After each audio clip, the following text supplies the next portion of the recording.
It's one of the largest gatherings of its kind in the world.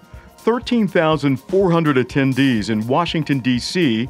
from January 13th through the 17th, 2019, for the Transportation Research Board, or TRB, annual meeting. This year, 50 experts from 34 state departments of transportation were scheduled to attend.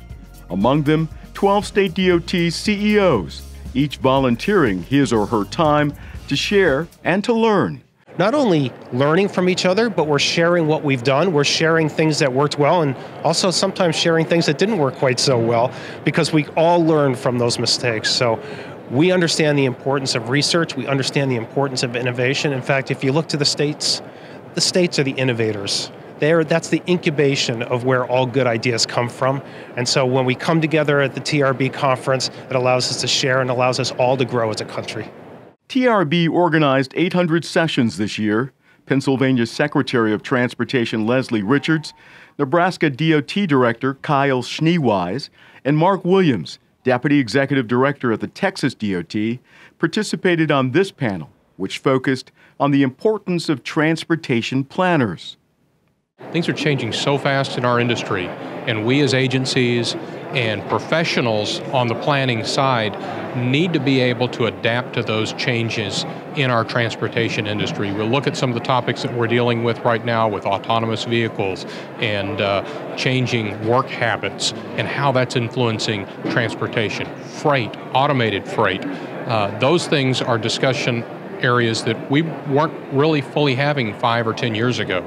We have our new PennDOT Connects initiative, which is truly having planning start every project by going out into the communities, seeing what's important to them, where the freight connections are, what environmental issues are important, how do people like to get around that area? Do they want to be able to walk, to get on a bicycle? Do they need to access transit?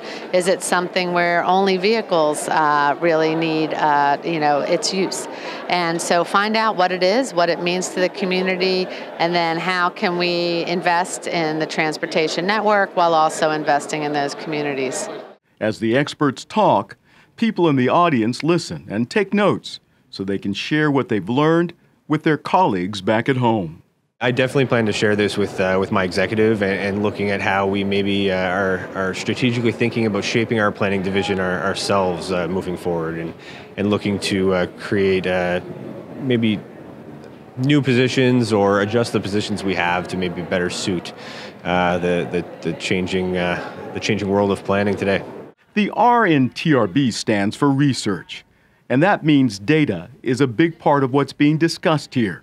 This panel of experts sharing the many ways they use data to drive decisions.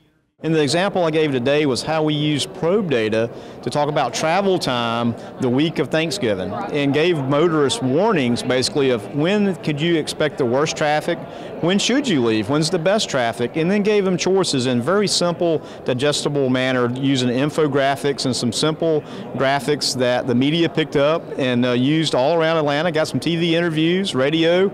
TRB is also a place to interact with the commercial and technical services side of the industry.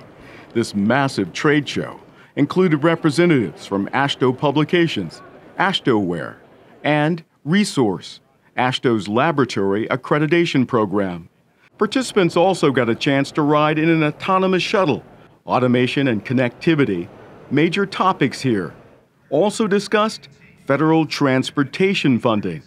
This panel of state DOT CEOs expressing serious concerns about what will happen when current surface transportation legislation runs out in September 2020.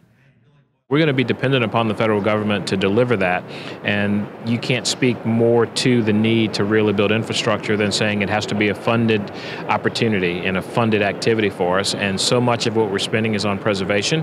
And my backlog is increasing. We're at $14 billion now, and that's more than it was last year, which was more than it was the year before, and that simply means I'm not keeping up with the state of good repair at the appropriate level. These state DOT CEOs are discussing another hot topic: workforce development.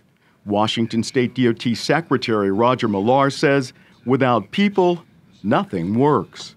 I think what you're going to see 5 years, 10 years from now is a more diverse workforce. You're going to see a workforce with different tools. You're going to see a workforce that's better trained because you need that training to operate the sophisticated tools that we have.